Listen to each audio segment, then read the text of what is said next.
जय गुरुदेव। आप सभी गुरु प्रेमी भाई बहन को मेरा सादर जय गुरुदेव। आज मैं आपको सुनाने वाली हूँ सत्संग की महिमा। एक बहुत बड़ा चोर था। जब वो मरने लगा तो अपने बेटे को बुलाकर नसीहत दी कि अगर तुझे चोरी करना है तो किसी महात्मा के सत्संग में, गुरुद्वारा, धर्मशाला या धर्म स्थल पर मत जाना।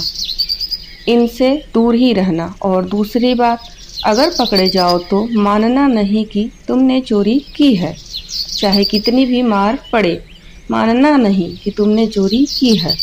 लड़के ने कहा, जी ठीक है, सत्य वचन, मैं ऐसा ही करूँगा।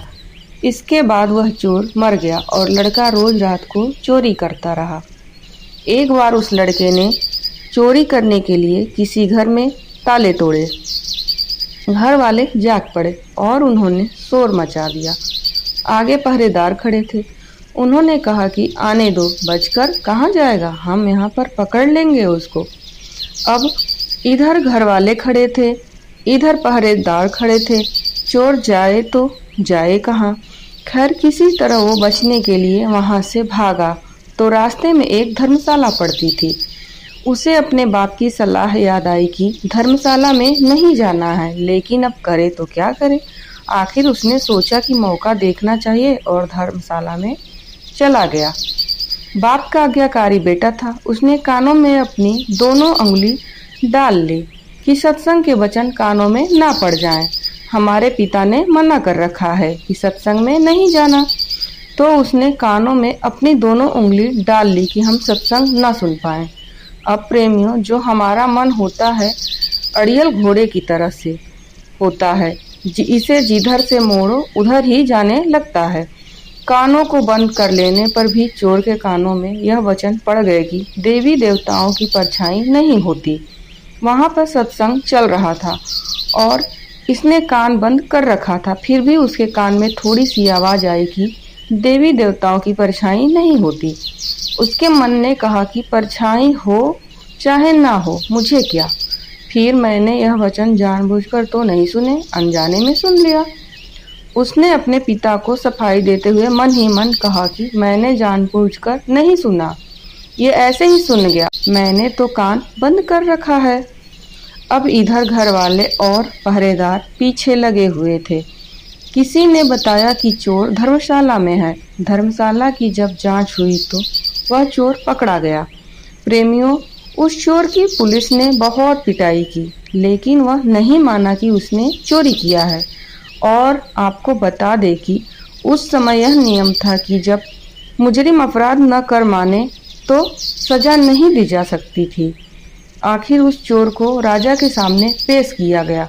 वहां भी खूब मार पड़ी, लेकिन चोर जो था कि मानने को तैयार ही नहीं था कि उसने अपने पिता से वचन ले रखा था कि कितना भी मार पड़े मानना नहीं कि हमने चोरी किया है। राजा को पता था कि चोर जो होते हैं वो देवी की पूजा करते हैं, देवी की आराधना करते हैं। इसलिए पुलिस ने एक ठगनी को सहायता के लिए बुलाया। ठगनी को बुलाया गया, सारी बात बताया गया तो उसने कहा कि मैं मना लूंगी उसको, इससे कहलवा लूंगी कि इसने चोरी किया है। उस ठगनी ने देवी का एक स्वांग भेष बनाया, जो नकली बाहें लगाईं, चारों हाथों में चारों मसाले जलाईं और नकली शेर की सवारी की। चूंकि वह पुलिस के साथ मिली हुई थी, इसलिए जब वो आई तो उसकी हिदायत के मुताबिक जेल के दरवाजे कड़क कड़क कर खुल गए। पहले से सब प्लान कर रखा था कि देवी जब आए जेल में तो सारे दरवाजे अपने आप खुलते जाएं। ऐसा ही हुआ। और जब आदमी किसी मुसीबत में फंस जाता है तो अपने इष्ट देव को याद करता है। इसलिए चोर भी उस समय देवी की याद में बैठा हुआ था। अचानक से दरवाजा खुल गया और अंधेरे कमरे में एकदम रोशनी हो गई। और उस ठगनी जो देवी का रूप बनाया था, देवी के रूप में ही एक खास अंदाज में कहा, देखो भग, तूने मुझे याद किया और मैं आ गई। तूने अच्छा किया जो तूने चोरी नहीं बताई। तूने अगर चोरी की है तो मुझे सच सच बता दे, मुझसे ना छिपाना, मैं तो फौरन आजाद करा दूंगी यहाँ से।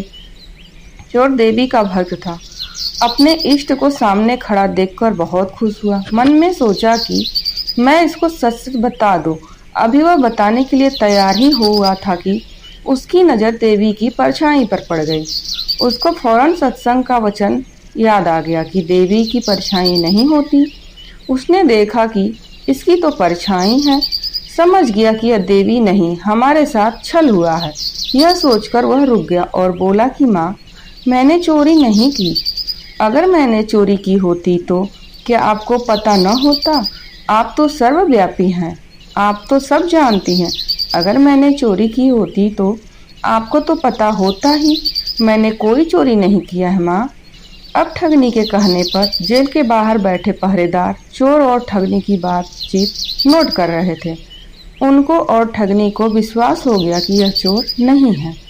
अगले दिन उन्होंने राजा से कह दिया कि यह चोर नहीं है और फिर राजा ने उसको आज़ाद करा दिया। जब चोर आज़ाद हुआ तो सोचने लगा कि जब सत्संग का एक वचन सुना तो जेल से छूट गया। अगर सारी उम्र सुनूं तो पता नहीं क्या क्या मिले मुझे। जब यह ख्याल आया तो रोज सत्संग में जाने लगा वह चोर। किसी पूर्ण महात्मा की शरण में ले ली उसने और चोरी का पैसा हमेशा के लिए छोड़ दिया और वह जो चोर था महात्मा बन गया।